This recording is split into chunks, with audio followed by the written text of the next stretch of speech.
All throughout the class, part of what we were supposed to do was to kind of chart our progress and make notes, carry a black book around with us the entire semester. I'm going to start this over here if you guys just want to kind of pass it around while we're talking. I signed up for this class as an idea to kind of get raw fodder for graphics and creating name keys, title pages, and things like that for video production, be it instructional video, commercials, things like that. You know, you watch Fox. Fox Sports or something, and you see like in the one of the corners, just something like kind of moving and shifting. I've always wondered, kind of where that stuff came from and how it's made. So those are my ideas in coming into the class. To start this project in particular, I took a kind of documentary style approach to it, where I was really charting and looking at my progress for a viewer who perhaps had not seen the website, did not know what any of the assignments were, and projects like that. So I had like a home shopping network like interface I'd done out, shot some blue screen stuff, and had some pictures of my 3D models, which are over here, and I was hawking them to the viewer. But I scrapped all that because I realized through reading, I read a little bit of Walter Murch on In the Blink of an Eye. He writes about editing, and what he said is that inside people lots of times, kind of is a volcano of all these different ideas and things coming out, and I realized that that's really, what I had to control. It wasn't kind of the lack of what to do really.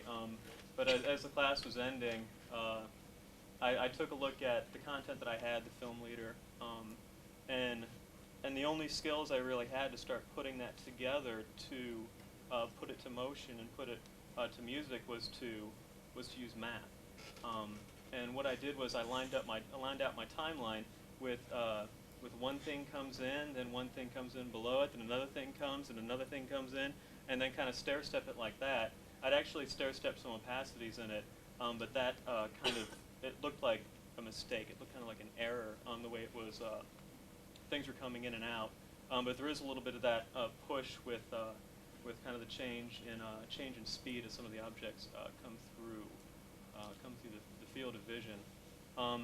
The music, that's Studio Cuts CD number 22, track number 30, I think. I've gone through and listened to a lot of different sound library stuff, which a lot of the sound library stuff is, I don't know, a person sitting in a room by themselves with a computer at midnight composing all this stuff. But I listened to a lot of it that had the kind of ethereal, suspenseful.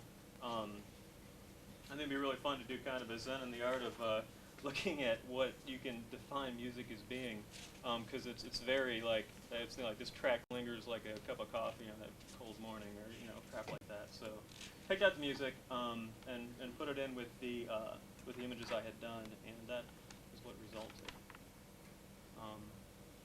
But any questions or comments?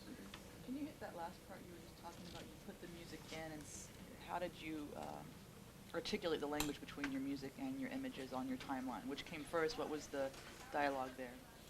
It was a lot of it was image. Image actually came first. I had 3 large QuickTime movies that I found pieces of them that the most interesting parts that I liked on them. I kind of moved them with the most interesting parts of the music, and then I even cheated a little bit in the nonlinear editor to put in other tracks. So the layers of post-production are pretty strange in this. So I've got the QuickTimes, and I have some other images added on top. So the images added on top were kind of used to go with the shifts in the music. So that was deliberate. Yeah. Yes. What's that stuff? What's that stuff on Fox Sports supposed to be about? What's that for? It's what's called like companies like Digital Juice. What they do is they sell it's a video like what is it, like a stock library or something like that. You pay $300, you get a DVD in the mail with all this stuff. You can use it as much as you want. So it's kind of like the Matrix numbers and things like that. There's been lots of people who've used things like that. Well, what's its purpose on the screen? Why is it cluttering up my screen? Eye candy. I mean, it's the opacity's dropped on it though, so you'll see like your sports scores and things like that, but there'll be just some kind of slight movement going on behind it. But if you were to just pause a bit of that, it'd be much like a pause of some of the work that we've been looking at in here.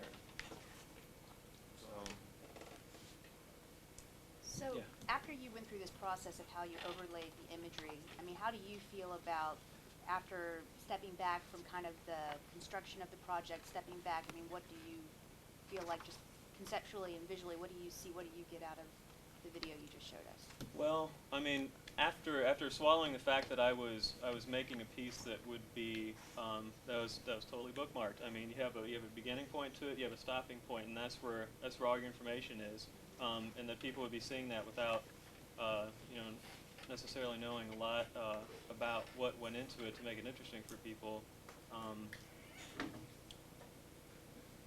I don't know.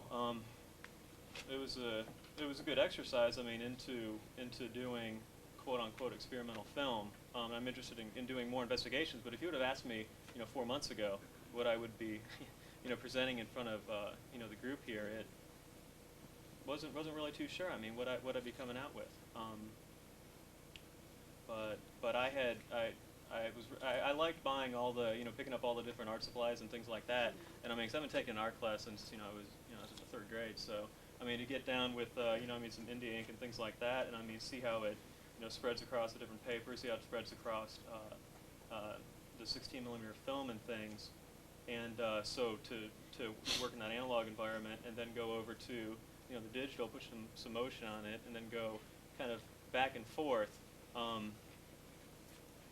It was fun. You feel like you're establishing like some iconography for yourself? That would get back to what these guys said before. I've heard the word like keyhole, somebody said like wormhole, someone said like a zone, and I mean like where you create things from. And I saw that particularly on the part where it was all black and you had the kind of parts with like kind of the blue and the edges on it, and it was just kind of moving. When I saw that, I mean I was pretty excited about that. I mean, when I saw that image come out, and so then to go back into taking it came from those 3 big pieces up there that are kind of at an angle. I scanned those in at 600 DPI, and then brought them into Photoshop, dropped some stuff out of them, added some stuff. So I mean, the parts of the process that made the cleanest image on the end, that's what I would be choosing as my zone or keyhole. One of the things I noticed about this, as this is a final object, was the fact that each layer, each sort of zoom in, of the camera, if you want to call it that, seemed to be somewhat obvious to me. In that visually you might have 3 layers, and they're all moving in roughly perpendicular directions. We got this moving that way. The next obvious decision is to make the other layer move the other direction. Yeah.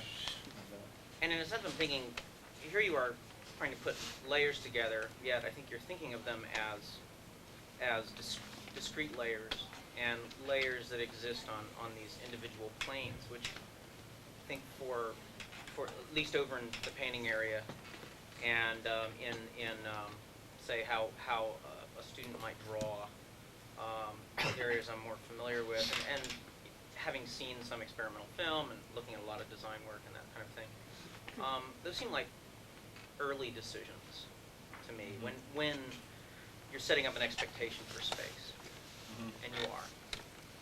Right, because you can kind of see some other projects like, ooh, look, we discovered diagonal. Right, so you get a good taste of diagonal. A diagonal that's moving laterally, or what about a diagonal that's moving in or out of space? A line can move this way. It can also sit in space out there, right? And that's why I think when say painters were neutralizing and say isolating say the visual properties of painting in the